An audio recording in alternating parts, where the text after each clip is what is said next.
Hello दोस्तों, नमस्कार। मैं हूं विजय पूनिया और आप देख रहे हैं विजय एजुकेशन एंड न्यूज।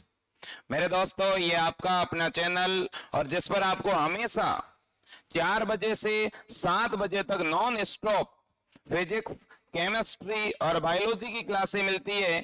और ये वे कक्षाएं हैं जिनके माध्यम से आप बीएससी नर्सिंग, पैरामेडिकल, फार्मेसी और बीपीटी कोर्सेज के प्रवेश परीक्षा की तैयारी कर सकते हो। साथ ही साथ यदि आप लैब असिस्टेंस की तैयारी करना चाहते हो तो भी ये आपके सिलेबस का भाग है। और नीट के बच्चे जो अभी या 12th में हैं या जो 11th में हैं और आगे जो नीट फाइट करना चाहते हैं, उन बच्चों के लिए भी ये क्लास बहुत महत्वपूर्ण है। तो हर एक साइंस का स्टूडेंट इस क्लास को बहुत ही गहनता से देखे और सुने मेरे दोस्तों, क्योंकि हम जो कंटेंट प्रोवाइड करवा रहे हैं वो अपने आप में अद्वितीय है। ठीक है, हर एक बात का एक एक्सपर्ट की टीम के द्वारा तैयार किए गए कंटेंट को आपके सामने रखते हैं। आगाज करते हैं। हमारा टॉपिक है मेरे दोस्तों सॉलिड स्टेट यानी ठोस अवस्था।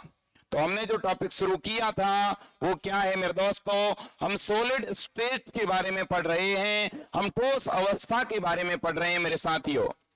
ठोस अवस्था में इससे पहले एक क्लास हो चुकी है। ये सॉलिड स्टेट का पार्ट 2 है मेरे दोस्तों, याद रखना। सॉलिड स्टेट का पार्ट 2। यदि पार्ट फर्स्ट आपने नहीं देखा है तो आप प्लेलिस्ट में जाकर के विजिट जरूर करना। इससे पहले की क्लास में हमने ये पढ़ा था कि जितने भी सॉलिड होते हैं उन्हें हम 2 भागों में बांटते हैं मेरे साथियों।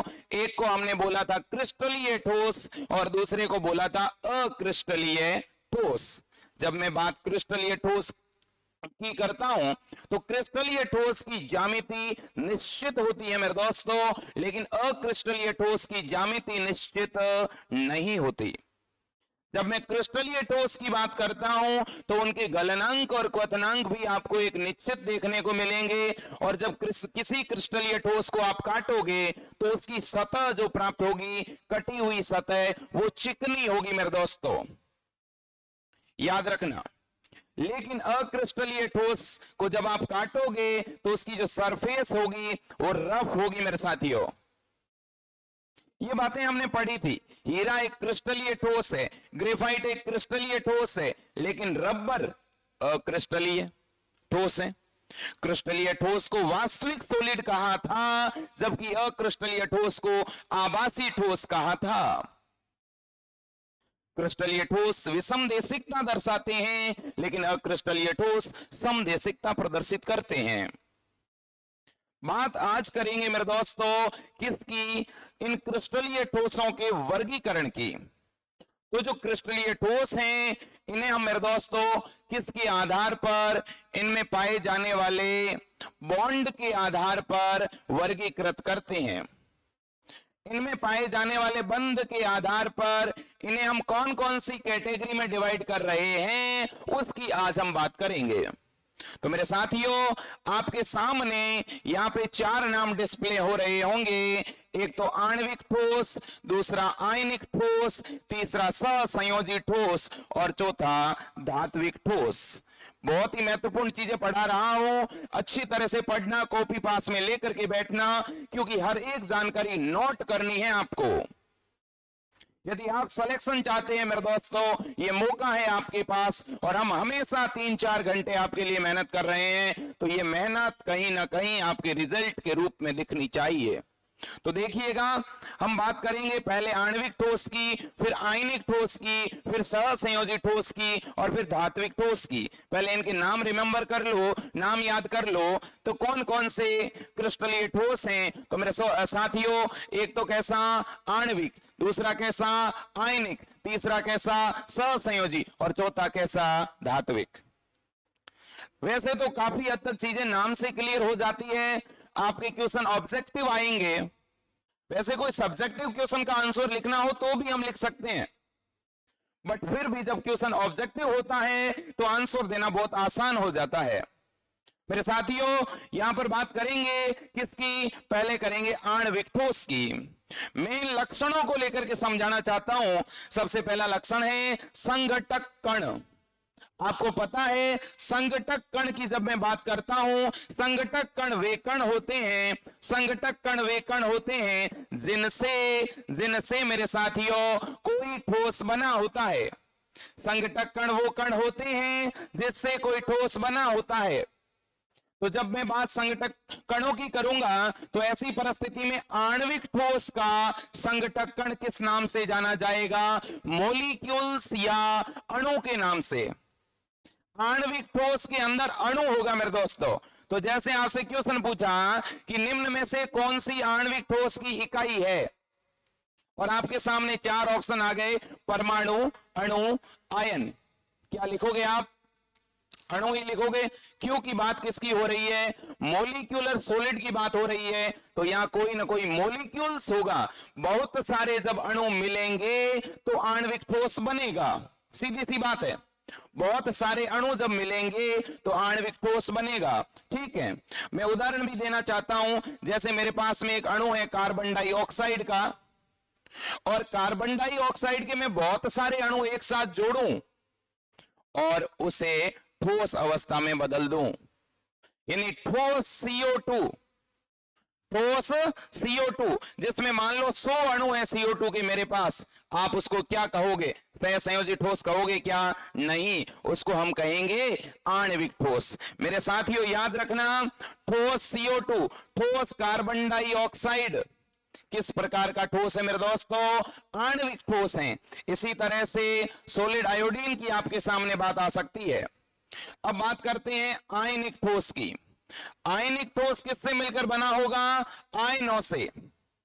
जब बहुत सारे आयन, जब बात आयन की आती है मेरे दोस्तों, तो उनके ऊपर 2 तरह का आवेश होगा। या तो कोई आयन धन आयन होगा और या कोई ऋण आयन होगा। धन आयन उसको कहते हैं जो अपने बाहरी कोश से इलेक्ट्रॉन त्यागता है, और ऋण आयन उसको कहते हैं जो इलेक्ट्रॉन ग्रहण करता है। जिसने इलेक्ट्रॉन ग्रहण किया है उसके ऊपर ऋण आवेश होगा, और जिसने इलेक्ट्रॉन दिया है उसके ऊपर धन आवेश होगा। और इस तरह के आयन अगर आपस में मिलते हैं और किसी ठोस को बनाते हैं तो उसे आयनिक ठोस कहा जाएगा। उदाहरण देना चाहूंगा मेरे दोस्तों, नमक, सोडियम क्लोराइड। आप अच्छी तरह से जानते हैं कि जब मैं नमक को पानी में घोल दूंगा तो 2 तरह के आयन बनेंगे, Na+ और Cl-। तो मेरे पास अगर नमक के क्रिस्टल है तो आप उसको किस तरह का ठोस कहोगे? ये बड़ी बात है। क्या उसको सहसंयोजी ठोस कहना चाहिए क्या? नहीं, सहसंयोजक बंध उसमें होता नहीं। हम जानते हैं सहसंयोजक बंध तो इलेक्ट्रॉनों की साझेदारी से बनता है। तो जब भी बात आयनिक ठोस की आएगी मेरे दोस्तों, तो हम यहां पे आयनों की बात करेंगे, धन आयन की और किसकी? ऋण आयन की। अब आगे बात आती है सहसंयोजी ठोस। सहसंयोजी ठोस में हमेशा कौन होंगे मेरे दोस्तों? परमाणु होंगे। एक परमाणु से जब दूसरा परमाणु जुड़ेगा तो इलेक्ट्रॉनों की साझेदारी होगी, और इलेक्ट्रॉनों की साझेदारी होने से ऐसे बहुत सारे जब परमाणु जुड़ते जाएंगे तो एक ठोस बना। लेकिन इस ठोस में मुख्य नींव जो है वो परमाणु ने बनाई, और जब बहुत सारे परमाणु एक दूसरे से जुड़ते जाते हैं, जब बहुत सारे परमाणु एक दूसरे से जुड़ते जाते हैं तो मेरे दोस्तों याद रखना उसे हम क्या बोलेंगे? आयनिक, सहसंयोजी ठोस। अब मेरे साथियों अगले पॉइंट पे आता हूं। अगला पॉइंट है धात्विक ठोस। और धात्विक ठोस के बारे में तो आप सबसे ज्यादा जानते हो। जैसे कि मेरे दोस्तों एक लोहे का मैंने आपके सामने टुकड़ा रख दिया, चांदी रख दी, लोहे का तार रख दिया, एल्यूमिनियम का तार रख दिया। बताओ आप इसे कैसा ठोस कहोगे? क्या इसे मेटेलिक सॉलिड कहोगे? जी हां, जितनी भी धातुएं हैं वो किस प्रकार की ठोस है? धात्विक ठोस। क्लियर? अब आप ये कहोगे कि सर आप इतना बता दो कि सहसंयोजी ठोस में कौन आएगा। तो देखिए, क्या आपने हीरा नाम सुना है क्या? हीरे के अंदर कौन कार्बन का परमाणु किसके द्वारा? सहसंयोजक बंध के द्वारा क्या होता है? जुड़ा होता है। तो हीरे के अंदर परमाणु हुए ना किसके? कार्बन के। बंध कौन सा? सहसंयोजक, इसलिए ठोस कैसा? सहसंयोजी। क्वेश्चन आ सकता है कि हीरा किस प्रकार का ठोस है, और ऑप्शन आ जाए कि सहसंयोजी, धात्विक, आणविक और आयनिक, तो क्या लिखोगे? सहसंयोजी। NaCl यानी नमक किस प्रकार का ठोस है? चैट बॉक्स में आंसर दीजिए। मैं एक क्वेश्चन पूछता हूं आपसे, आप मुझे बताना मेरे दोस्तों। पोटेशियम क्लोराइड और मैग्नीशियम क्लोराइड, पोटेशियम क्लोराइड और मैग्नीशियम क्लोराइड किस प्रकार के ठोस हैं? जल्दी आंसर दीजिएगा चैट बॉक्स में, जल्दी कीजिएगा, शाबाश। सबसे पहले आंसर किसका आता है? और मेरे साथियों, जितनी बड़ी संख्या में आप हमेशा जुड़ते हो, यही हमारी ताकत है, और इसी की बदौलत हम जो हैं आपके लिए ये कक्षाएं लाइव लेके आते हैं। आपके सपोर्ट की, आपके सहयोग की हमेशा जरूरत रहेगी। और हमारी टीम ने मेरे दोस्तों 15 मॉडल पेपर के सेट तैयार किए हैं। जो बच्चे एम्स BSc नर्सिंग की तैयारी कर रहे हैं, जो बच्चे एम्स पैरामेडिकल की तैयारी कर रहे हैं, जो बच्चे RUHSC BSc नर्सिंग या फार्मेसी या पैरामेडिकल करना चाहते हैं, उन बच्चों के लिए हमने 15 मॉडल पेपर के सेट तैयार किए हैं। अभी तक जिन बच्चों ने वो सेट नहीं लिए हैं, तो आप जरूर लीजिएगा मेरे दोस्तों। साथ ही साथ यदि हमारे चैनल के वीडियोस आपको अच्छे लगते हैं, तो चैनल का जो ज्वाइन बटन है उसे जरूर ज्वाइन करना मेरे साथियों। और यदि आप ज्वाइन बटन से चैनल को ज्वाइन करते हो, तो आपको पूरे वर्ष भर के अंदर जितने भी हमारे अनलिस्टेड वीडियो होंगे वो भी आपको दिखेंगे। तो बात करते हैं इसके बाद बंध के प्रकार की। तो मेरे दोस्तों, आणविक बंध, जब भी बात करूंगा मैं आणविक ठोस की, आणविक ठोस में किस प्रकार का बंध पाया जाता है? वांडर वाल बल, कभी भूलना मत। और ये क्वेश्चन 100% आएगा। अगर मैं ठोस CO2 के अणुओं को जोड़ूंगा, तो एक CO2 का मॉलिक्यूल्स दूसरे मॉलिक्यूल से वांडर वाल बल से जुड़ेगा। और मेरे दोस्तों, ये वांडर वाल बल, मेरे को बताना, क्या ये वांडरवाल बल प्रबल होगा?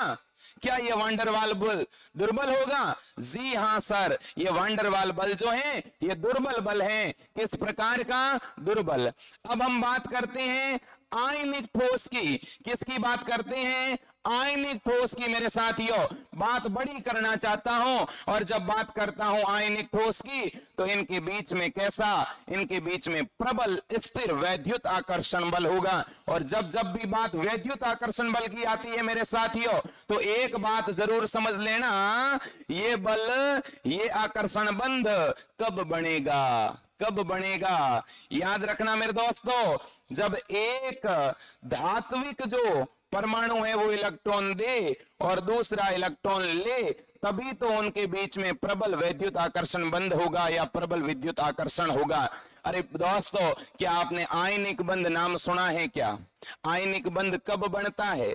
जब एक धातु का परमाणु इलेक्ट्रॉन दे और अधातु का परमाणु इलेक्ट्रॉन ले, तभी तो दोनों के बीच, जैसे सोडियम क्लोराइड की बात कर रहा हूं, तो यहां पर आपको प्रबल स्थिर वैद्युत आकर्षण बंध देखने को मिलेगा, बल देखने को मिलेगा। अब मेरे प्यारे साथियों, मैं बात कर रहा हूं सहसंयोजी ठोस की, जैसे हीरे की। तो यहां पर बंध कैसा होगा मेरे दोस्तों? यहां बंध होगा प्रबल सहसंयोजक बंध। और मैंने पहले ही कहा है, सहसंयोजक बंध किसको कहते हैं? सहसंयोजक बंध ऐसा बंध है मेरे दोस्तों जिसमें कोई भी कितने परमाणु, दो या दो से ज्यादा, किस बंध से जुड़े हो? सहसंयोजक बंध। सहसंयोजक बंध कब बनेगा? जब दो परमाणुओं के बीच इलेक्ट्रॉनों की क्या होती है मेरे दोस्तों? साझेदारी होती है। जैसे मैं अगर मेथेन की बात करूं, CH4 की, तो आपने पढ़ा होगा इसमें मेथेन के अंदर हाइड्रोजन के कितने परमाणु? 4 परमाणु एकल बंध से जुड़े हैं। तो यह बंध कैसा है? यह सहसंयोजक बंध है। अब देखिएगा, अब यहां पे इसी तरह से धातु का आयन है, तो धातु के जो परमाणु होते हैं वो एक दूसरे से एक धात्विक आकर्षण से जुड़े हुए हैं, जिसे आप अंतरा आणविक आकर्षण भी कहते हैं कि नहीं कहते? बोलो, बिल्कुल कहते हैं मेरे दोस्तों। अब हम बात करेंगे इनके भौतिक लक्षणों की।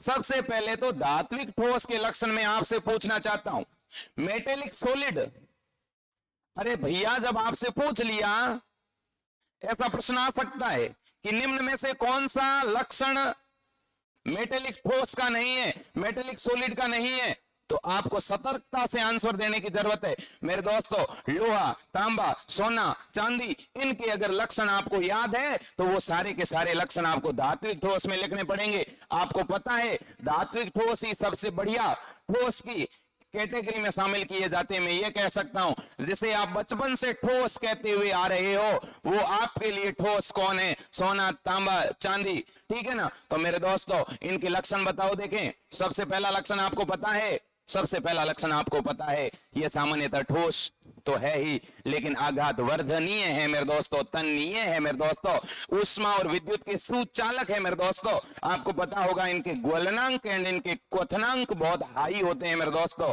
तो मैं ये कह सकता हूं इनमें कठोरता भी बहुत ज्यादा है, ठीक है। इनके अणु इतने ज्यादा पास पास है कि हल्के से ताप पर आप इन्हें पिघला नहीं सकते, और जैसे लोहा है उसे आप पीटोगे तो ये पतली चादर में बदल जाएगा। जैसे आप आघात वर्धनीयता कहते हैं, इनसे खींच के तार बनाए जा सकते हैं, मतलब इनमें तन्यता भी पाई जाती है। ये सारे के सारे भौतिक लक्षण किसके हैं मेरे दोस्तों? ये भौतिक लक्षण है आपके धात्विक ठोस के। किसके?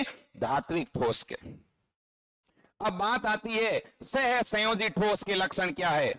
जब भी बात सह संयोजी ठोस की आए तो दिमाग में हीरे के बारे में सोचना, और मेरे लिए आप सभी एक डायमंड है मेरे दोस्तों, ठीक है। क्योंकि आप डायमंड से कम इसलिए भी नहीं है क्योंकि आप पढ़ रहे हैं मेरे दोस्तों, और कहीं ना कहीं किसी न किसी व्यक्ति के लिए, किसी न किसी व्यक्ति के जीवन में आप जरूर उजाला लेके आएंगे। क्योंकि आप जिस डिपार्टमेंट की तैयारी कर रहे हैं, आप आगे नर्सिंग ऑफिसर बनना चाह रहे हैं मेरे दोस्तों, और ये ऐसा फील्ड है जो अपने आप में अपने जीवन को मानव कल्याण के लिए समर्पित करता है। तो इसलिए मेरे दोस्तों याद रखना, जब हीरे की बात करते हैं इसका गलनांक उच्च होता है, हम जानते हैं। हीरा प्रकृति में विद्यमान सबसे ज्यादा कठोर पदार्थ है मेरे दोस्तों, इसका क्वथनांक भी उच्च होता है। लेकिन क्या हीरा विद्युत का चालक होता है?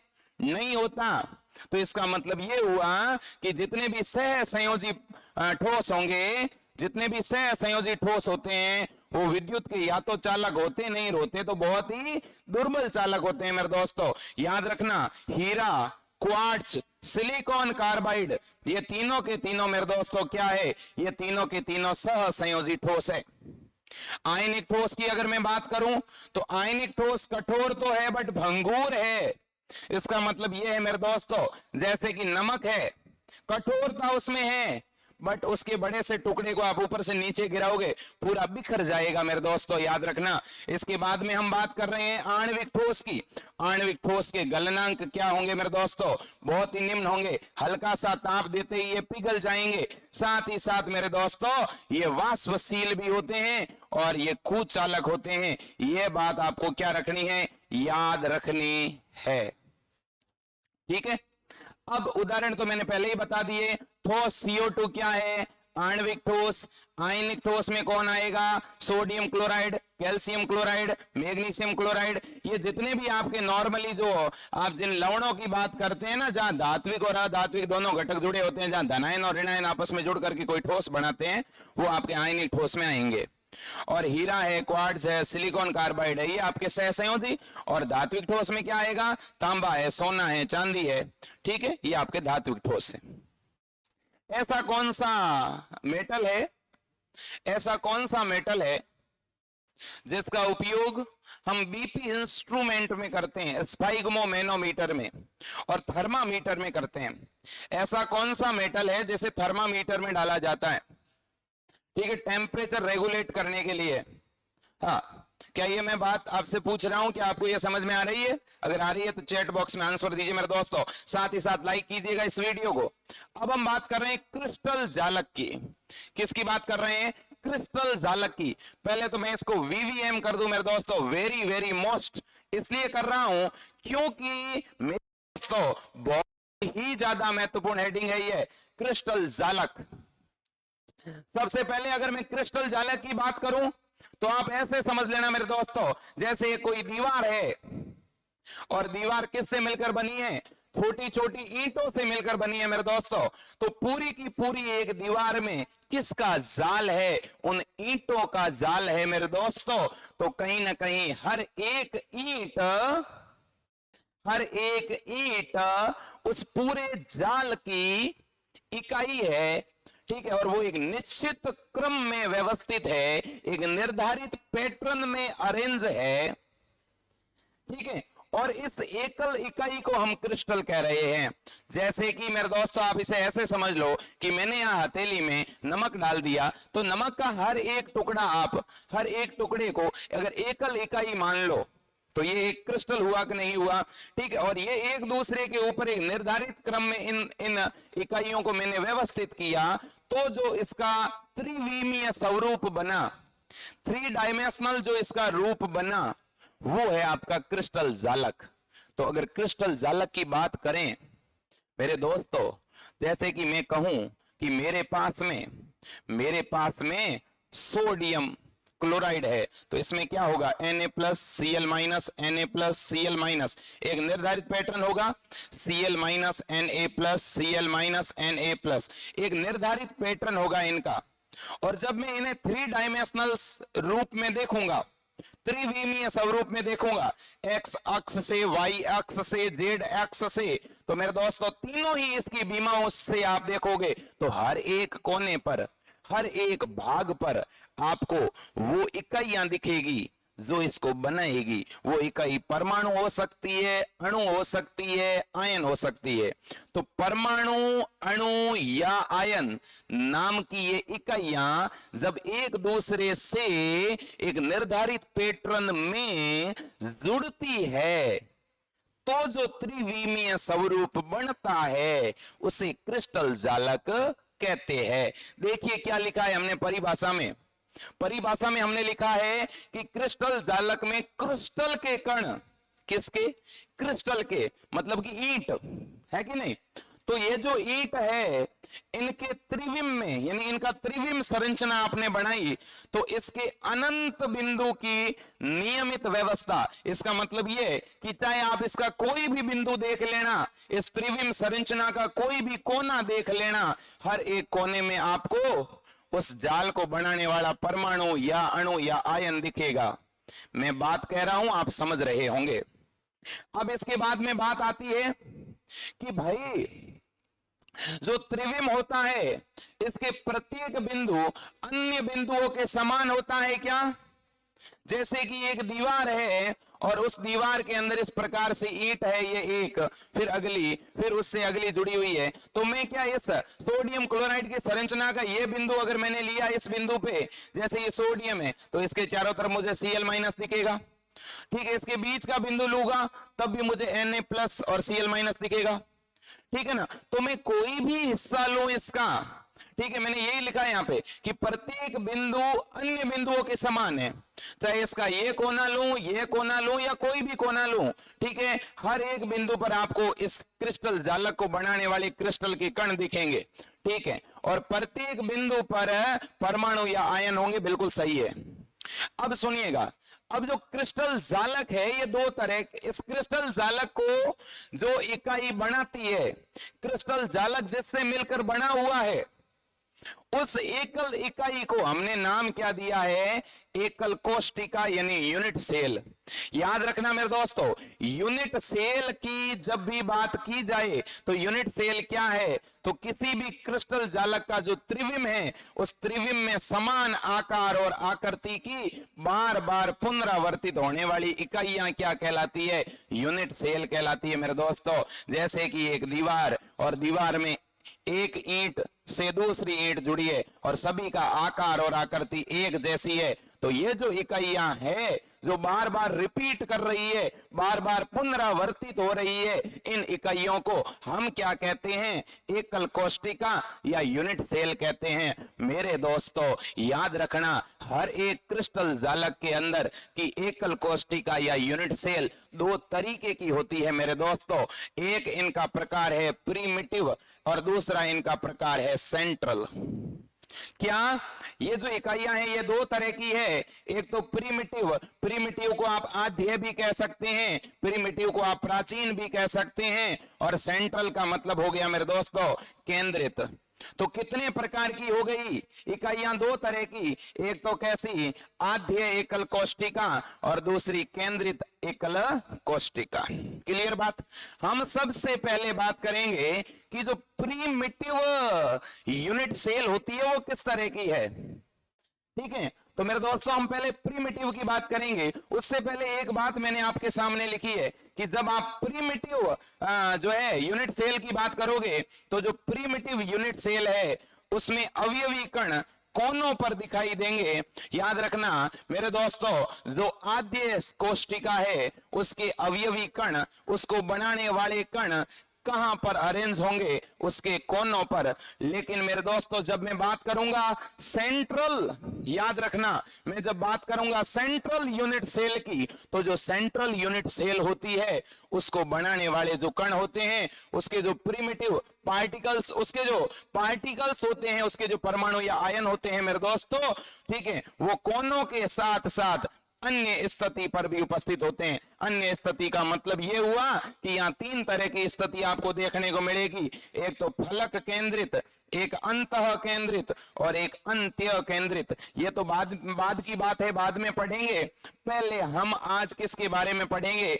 आद्य या प्रीमिटिव यूनिट सेल के बारे में। मेरे दोस्तों प्रीमिटिव यूनिट सेल जो हैं इसके कितने टाइप है? 7। और सेंट्रल यूनिट सेल के कितने टाइप है? 3। और एक बात बड़ी बताना चाहता हूं आपके सामने, ये जो मैंने एक इकाई बनाई है, ये इस तरह की बहुत सारी इकाइयां, ये एक, इससे फिर दूसरी जुड़ी, तीसरी, चौथी, पांचवी, ऐसे बहुत सारी इकाइयां जुड़ती है, ऐसी बहुत सारी इकाइयां जुड़ती है, ऐसी बहुत सारी ईंटें जुड़ती है, तो क्रिस्टल जालक बनता है। बात सही है कि गलत है? जैसे एक माचिस की डिब्बी है, मैंने ऐसे बहुत सारी माचिस की डिब्बियों को एक निर्धारित पैटर्न में रख दिया मेरे दोस्तों, एक दूसरे के ऊपर, एक दूसरे के आगे पीछे, तो जो त्रिविम रूप बना इन माचिस की डिब्बियों का, जो पूरा त्रिविम रूप बना, इस त्रिविम रूप को क्या कहोगे? क्रिस्टल जालक कहोगे। और उसके अंदर से एक माचिस की डिब्बी बाहर निकालो तो उस एक डिब्बी को क्या कहोगे? एकल कोष्टिका कहोगे या यूनिट सेल कहोगे। यदि आपकी यह बात समझ में आ रही है तो थम्स अप का साइन कीजिए मेरे साथियों। अब सुनिएगा, तो जो एक यूनिट सेल है, इस एक यूनिट सेल में मेरे दोस्तों 3 अक्ष होगी, 3 कोण होंगे, 8 कोने होंगे। याद रख लेना 8 आपको यहां पर क्या दिखाई देंगे मेरे दोस्तों? कोने दिखाई देंगे। अब आप कहोगे सर 8 कोने कौन से हैं? तो देखिएगा मेरे दोस्तों, एक कोना ये रहा, दूसरा, फिर तीसरा, फिर चौथा, फिर पांचवा, छठा, सातवां और आठवां। तो एक यूनिट सेल में कोने कितने हैं मेरे दोस्तों? 8। कोण कितने हैं? 3। और भुजाएं यहां पर यानी अक्ष कितनी है? 3। अब अक्ष 3 कौन सी है पहले वो देखो, ध्यान से देखना। मैं जो बातें समझा रहा हूं वो बहुत ही ज्यादा इंपॉर्टेंट है आपके लिए, बहुत ज्यादा यूजफुल है। ये चीजें इस तरफ लिख रहा हूं, एक बार स्क्रीनशॉट ले लो आप इसका, एक बार स्क्रीनशॉट लीजिएगा मेरे साथियों, और इसके बाद में हम आगे बढ़ते हैं, तो जल्दी कीजिएगा। तो देखिए मैं यही डायग्राम वापस आपके लिए यहां पर बना रहा हूं और आपके सामने इसकी कौन कौन सी भुजाएं हैं वो आपको दिखाने का प्रयास करता हूं। आशा करता हूं, अपेक्षा करता हूं आपको चीजें जरूर समझ में आएगी मेरे साथियों। तो देखना, सबसे पहले हम यहां पर क्या बना रहे हैं? एक एकल कोष्टिका बना रहे हैं। तो देखिएगा ये हमने एक एकल कोष्टिका बना दी है। अब इस एकल कोष्टिका में मैं कह रहा हूं कि इसमें 3 कोण है मेरे दोस्तों और 3 अक्ष है। अब आप कहोगे सर कौन से 3 अक्ष और कौन से 3 कोण? ठीक है, तो देखिएगा मेरे साथियों, यहां पर एक अक्ष आपकी ये हो गई, इसे मैं रेड मार्कर से आपके सामने दर्शाने का प्रयास कर रहा हूं। एक तो आपकी ये अक्ष हो गई, आपको मालूम है ये कौन सी अक्ष हो गई? एक्स। एक आपकी ये वाली अक्ष हो गई, ये कौन सी अक्ष हो गई भाई? वाई। चूंकि ये त्रिविम है, ठीक है, तो इसलिए एक आपकी ये वाली अक्ष हो गई, इसको आपने क्या नाम दे दिया? जेड। तो एक्स, वाई एंड जेड। ठीक, एक यूनिट सेल की बात कर रहा हूं जिसमें 3 एक्सिस आपको दिख रही है, 8 कोने दिख रहे हैं, 3 कोण दिख रहे हैं। अब 3 कोण कौन से देखो, 3 कोण देखने से पहले इनकी भुजाओं के नाम भी लिख लो। इसको मैं क्या कहूंगा? ए। इसको मैं क्या कहूंगा? बी। जो वाई अक्ष की दिशा में वो बी, एक्स अक्ष की दिशा में वो ए, और जेड अक्ष की दिशा में है वो सी। बताओ क्या इन भुजाओं के नाम याद रख लोगे क्या? मैं इधर लिखना भी चाहता हूं ऊपर की तरफ। इसकी जो है भुजाएं हैं वो कौन कौन सी देखना। इसकी भुजाएं 3 है, एक ए बी और सी। ए किस अक्ष में है? एक्स अक्ष में। बी कौन सी अक्ष में है? वाई अक्ष में। सी कौन सी अक्ष में है? जेड अक्ष में। बात सही की बात गलत? बात बिल्कुल सही है। ये 3 भुजाएं हैं। अक्ष भी कितने हो गए मेरे दोस्तों? तो अक्ष भी 3 हो गए, एक्स वाई एंड जेड। अब बात आती है कोण की। कोण निकालना बहुत आसान है। कोण निकालना सबसे आसान है। इनके कोण को हम दर्शाते हैं एल्फा, बीटा और गामा। याद रखना मेरे दोस्तों, एल्फा, बीटा और गामा 3 कोण है इसके, 3 एंगल है इसके। तो देखो आप किसको एल्फा कहोगे, किसको बीटा कहोगे, किसको गामा कहोगे, ये बड़ी बात है। अगर ये आपने निकाल दिए फिर कोई मिस्टेक नहीं होगी। यहां से प्रश्न बन सकते हैं मेरे दोस्तों, याद रखना। तो सबसे पहले इस ए और बी के बीच के कोण की बात करते हैं। जहां पर आपको जो घटक मिसिंग दिखे वही कोण होगा। तो बताओ यहां मेरे दोस्तों ए और बी है आपका, तो यहां पर आप ए को क्या मानो, एक ट्रिक आपको बताना चाहता हूं जिससे एक बात आपकी क्लियर हो जाएगी। आप ऐसे याद रखना, ए को एल्फा मान लो, ठीक है, समझने की दृष्टि से। बी को क्या मान लो? बी को बीटा मान लीजिएगा और सी को क्या मान लीजिएगा? गामा मान लीजिएगा। अब आपको कोण बढ़िया तरह से याद रहेंगे। कैसे? देखो सबसे पहला जो कोण है वो एल्फा कोण है, ठीक है। 3 तरह के कोण होंगे, फिर होगा बीटा और फिर होगा गामा, ठीक है। अब देखिएगा एल्फा कोण किसके बीच बनेगा, बीटा किसके बीच बनेगा और गामा किसके बीच बनेगा। देखना पहले ये ए है और ये बी है। ए को क्या मान लो? एल्फा। बी को क्या मानो? बीटा। जब मेरे दोस्तों यहां बीटा और एल्फा 2 है तो यहां मिसिंग क्या है? कौन सा घटक यहां नहीं है? जब एल्फा और बीटा दोनों ही है तो मिसिंग क्या है? गामा है ना। तो इस कोण का नाम रखना है गामा। इस कोण का क्या नाम रखना है? गामा। तो बताओ गामा कोण किसके बीच में है? ए और बी के बीच में। तो लिख दिया ए एंड बी के मध्य का कोण। ए और बी के मध्य का कोण, या यूं कह दो एक्स अक्ष और वाई अक्ष के बीच का कोण आपका क्या कहलाएगा? गामा। बात क्लियर? अब मेरे दोस्तों आप मुझे बताना यहां पर क्या है? ए और यहां पर क्या है? सी। ए और सी के बीच में कौन सी वैल्यू मिसिंग है? ए को एल्फा मानो, बी को बीटा, सी को गामा। तो जब यहां एल्फा है, गामा है, तो क्या नहीं है मेरे दोस्तों? बीटा नहीं है, तो ये है बीटा। तो बताइए ये बीटा कोण किसके बीच में है? बीटा कोण है ए और सी के बीच में। लिख देता हूं ए व सी के मध्य का कोण किस नाम से जाना जाएगा? तो आपका बीटा नाम से जाना जाएगा। अब बात आती है किसकी? एल्फा की। आपसे पूछा जाएगा एल्फा कोण किसी भी यूनिट सेल में किन 2 भुजाओं के बीच बनता है?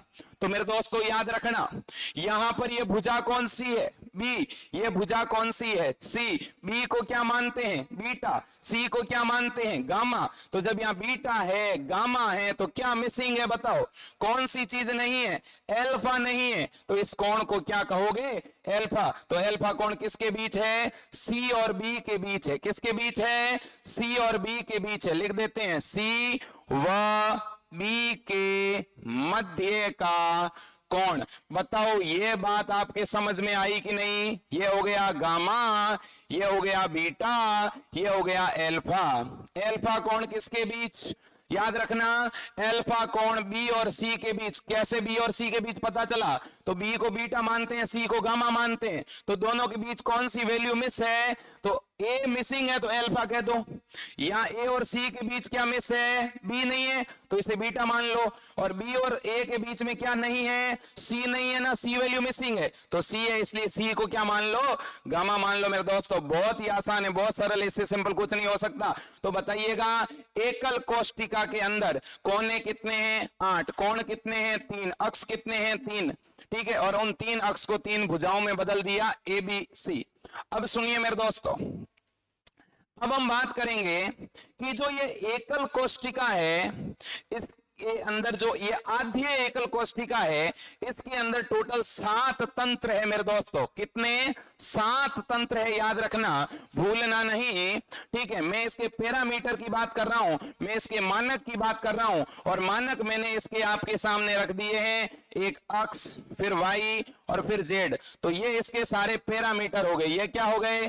पैरामीटर या मानक। तो आपसे अगर पूछे कि किसी भी यूनिट सेल के पैरामीटर कौन कौन से हैं, तो एक पैरामीटर हो गया भुजा वाला, क्या? A B C. ठीक है, एक पैरामीटर हो गया कोण वाला, क्या? Alpha beta gamma. तो कुल कितने पैरामीटर हो गए? 6। कितने पैरामीटर हो गए मेरे दोस्तों? 6 पैरामीटर हो गए। ठीक है, अब सुनिएगा, अब इसके क्रिस्टल तंत्र की बात करते हैं। ठीक है ना, मतलब कि इसे आप और कितने रूपों में व्यक्त कर सकते हैं। यदि इसकी किसी भुजा को घटाएं बढ़ाएं, कोण को घटाएं बढ़ाएं, मतलब जो एक माचिस की डिब्बी है, उस माचिस की डिब्बी की भुजाओं को घटाएं बढ़ाएं, या मैं कहूं एक आपके पास ईंट है जो दीवार को बना रही है, अगर आप उस ईंट की मोटाई को घटाओ बढ़ाओगे, लंबाई को घटाओगे बढ़ाओगे, तो क्रिस्टल जालक का स्वरूप वैसा ही रहेगा कि बदल जाएगा? बदल जाएगा। तो फिर उसके स्वरूप को क्या क्या नाम दोगे आप? ठीक है ना, उन नामों को यहां हम पढ़ रहे हैं। और क्रिस्टल तंत्र इन कोण और इन भुजाओं पर आधारित है। जब ये कोण या भुजाएं बदल जाएगी तो क्रिस्टल तंत्र भी बदल जाएगा। तो कितने तरीके से बदला जा सकता है और किस तरह से इनके नाम दिए गए हैं? तो 7 प्रकार का क्रिस्टल तंत्र है। सबसे पहला होता है क्यूबिक यानी घनीय, फिर होता है त्रिनताक्ष, इसे ट्राइक्लिनिक कहते हैं मेरे दोस्तों, फिर षटकोणीय यानी हेक्सागोनल, इसके बाद में मेरे दोस्तों द्विसम लंबाक्ष, इसे चतुष्फलकीय भी कहते हैं, टेट्रागोनल, फिर विषम लंबाक्ष ऑर्थोगोनल, इसके बाद में त्रिसम लंबाक्ष जैसे रोम्बोहेड्रल, और फिर मेरे दोस्तों एक लताक्ष यानी मोनोक्लिनल। ये नाम आपको याद रखने पड़ेंगे। और किसी स्टूडेंट को लगता है कि सर ये नाम मेरे से याद नहीं होंगे, तो मैं 2 नाम याद करने के लिए सलाह देता हूं। एक तो कौन सा? क्यूबिक यानी घनीय, और एक त्रिनताक्ष। ये 2 तो हर एक स्टूडेंट को आने ही चाहिए, और क्वेश्चन इन दोनों में से आएंगे। तो सुनो मेरी बात ध्यान से, सुनिएगा, इन दोनों की बात करनी है हमें। यदि इन दोनों की बात हमें करनी है तो ध्यान से सुनना। मैं सबसे पहले यहां लिख रहा हूं क्या? घनीय क्रिस्टल तंत्र, घनीय क्रिस्टल तंत्र। और इस घनीय क्रिस्टल तंत्र की क्या विशेषता है वो सुन लो मेरे दोस्तों। जो घनीय क्रिस्टल तंत्र है, जो क्यूबिक क्रिस्टल सिस्टम है, क्यूबिक क्रिस्टल सिस्टम की विशेषता को देखिएगा। सबसे पहले बात करेंगे लंबाई की। तो इसके अंदर मेरे दोस्तों भुजा ए बराबर भुजा बी बराबर भुजा सी, तीनों बराबर होगी।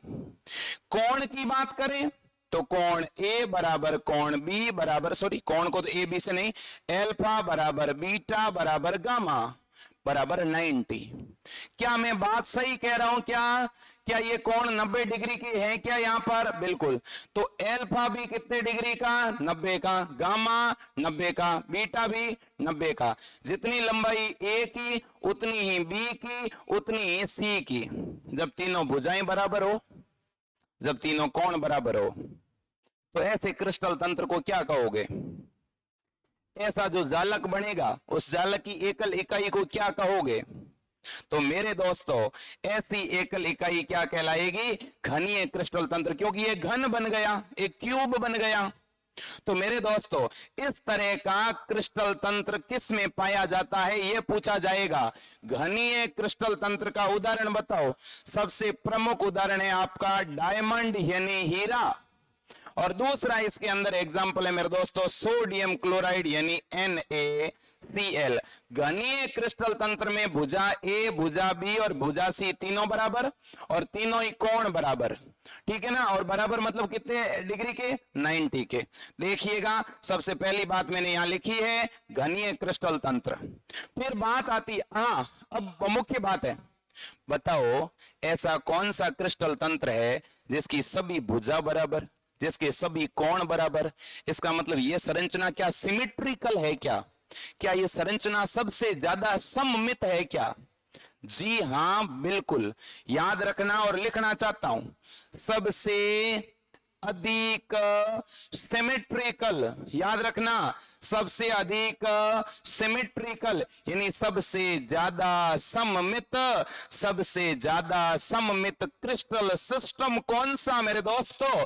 याद रखना, क्यूबिक क्रिस्टल सिस्टम सबसे ज्यादा सिमेट्रिकल होता है, सबसे ज्यादा सममित होता है, याद रख लेना। अब इसके बाद में लास्ट एक बात बताना चाहूंगा, मैंने आपको अभी कहा था दो तो हर एक स्टूडेंट को याद रखने हैं, दो क्रिस्टल सिस्टम। दो क्यों याद रखने हैं उसका कारण बताता हूं। कारण इसलिए मेरे दोस्तों क्योंकि एक तो सबसे ज्यादा सम्मित है और एक ऐसा है क्रिस्टल तंत्र जिसकी न तो तीनों भुजा बराबर है, न ही तीनों कोण बराबर है। ए बी के बराबर नहीं, बी सी के बराबर नहीं, इसकी लेंथ कुछ और है, बी की लेंथ कुछ और है, सी की लेंथ कुछ और है। कोण ए की वैल्यू अलग, कोण अल्फा की वैल्यू अलग, बीटा की वैल्यू अलग और गामा की वैल्यू अलग। जब तीनों कोण अलग अलग, जब तीनों भुजा अलग अलग, तो ऐसा क्रिस्टल तंत्र क्या कहलाएगा मेरे दोस्तों? याद रखना, ठीक है, जब ए बराबर बी बराबर सी नहीं हो, जब कोण अल्फा, कोण बीटा और कोण गामा ये भी तीनों बराबर यानी 90 के नहीं हो, तो ऐसी परिस्थिति में जब तीनों भुजा बराबर नहीं, जब तीनों कोण बराबर नहीं, तो ये क्रिस्टल तंत्र सबसे ज्यादा सममित की सबसे ज्यादा असममित? तो मेरे दोस्तों सबसे ज्यादा असममित है, एसिमेट्रिकल है, इसलिए ऐसे क्रिस्टल तंत्र को बोलते हैं ट्राइक्लिनिल। याद रखना, इसे त्रिनताक्ष बोला जाता है, इसे ट्राइक्लिनिक बोला जाता है मेरे दोस्तों। तो ये हो गया त्रिनताक्ष। याद रखना, त्रिनताक्ष क्रिस्टल तंत्र में न तो भुजा तीनों बराबर, न ही तीनों कोण बराबर। मेरे दोस्तों ये बात भूलना मत, कॉपर सल्फेट इसका एग्जाम्पल है। अब सुनिए, लास्ट पॉइंट पे आना चाहता हूं, सुनिए मेरे दोस्तों, देखिए अब षटकोणीय की बात करता हूं। षटकोणीय मेरे दोस्तों, क्या आपने कार्बन के अपर रूप पढ़े हैं क्या? कार्बन के क्रिस्टलीय अपर रूप कौन कौन से? कार्बन के क्रिस्टलीय अपर रूप, कार्बन का एक क्रिस्टलीय अपर रूप है हीरा, दूसरा ग्रेफाइट, इसके अलावा भी है जैसे फुलरिन वगैरह पढ़ा होगा। तो हीरा तो कैसा हो गया? घनीय। अब ग्रेफाइट किस तरह का है? तो ग्रेफाइट में मेरे दोस्तों षटकोणीय वलय होती है। कितने कोणीय वलय? षटकोणीय वलय होती है मेरे दोस्तों। कितने कोणीय? एक इस तरह की षटकोणीय वलय के ऊपर दूसरी षटकोणीय वलय मेरे दोस्तों व्यवस्थित रहती है और एक दूसरे से ये वलय दुर्बल बंधों से जुड़ी होती है। कैसे बंधों से? दुर्बल से संयोजक बंधों से जुड़ी होती है और इस तरह की संरचना जो है वो ग्रेफाइट की होती है। तो ग्रेफाइट किस प्रकार का क्रिस्टल तंत्र है? षटकोणीय। तो मैं आपके सामने ये बात रखना चाहता हूं मेरे दोस्तों, आप मेरे को बताइए घनीय क्रिस्टल तंत्र के तीनों कोण बराबर 90 डिग्री के, जबकि त्रिनताक्ष के तीनों कोण बराबर है नहीं होते, तीनों कोण बराबर है नहीं होते। याद रख लेना मेरे दोस्तों, ये बात कभी भूलना नहीं। अब लास्ट पॉइंट मैं आपके सामने रख के जाता हूं, प्रश्न आपसे पूछता हूं कि जो एक माचिस की डिब्बी होती है, एक माचिस की जो डिब्बी होती है वो किस तरह का क्रिस्टल तंत्र है? उसका आंसर अभी आपको चैट बॉक्स में देना है और नीचे कमेंट में सभी को देना है। मेरे दोस्तों आज की क्लास को मैं कंप्लीट करना चाहूंगा, ठीक है। हम आपके लिए हमेशा प्रयास कर रहे हैं, आपको पढ़ाने का अभ्यास कर रहे हैं, ठीक है। किसी भी तरीके से आपकी रिदम बन जाए, कोरोना की वजह से जो आपकी रिदम टूट चुकी है, जो आपकी लय बिगड़ चुकी है, वो वापस बन जाए, ठीक है। मैं चाहता हूं कि आपका सिलेक्शन हो किसी न किसी गवर्नमेंट कॉलेज में, आपको एक बढ़िया कॉलेज मिले, ठीक है। यदि आप लेब असिस्टेंस का कोर्स करना चाहते हैं तो आपका सिलेक्शन हो, आप बीएससी नर्सिंग, फार्मेसी या पैरामेडिकल करना चाहते हैं तो उसका गवर्नमेंट कॉलेज मिले। मेरे साथियों, हमारी टीम के द्वारा बनाए गए मॉडल पेपर को यदि आप लेना चाहते हो तो नीचे की तरफ जो लाइन चल रही है उसमें एक फोन नंबर दिख रहा है, उस पर आप कमेंट कीजिएगा, उस पर व्हाट्सएप कीजिएगा। जैसे ही उस नंबर पे व्हाट्सएप आएगा आपके ऊपर पीडीएफ भेज दी जाएगी जिसकी फीस मात्र 100 रुपए है।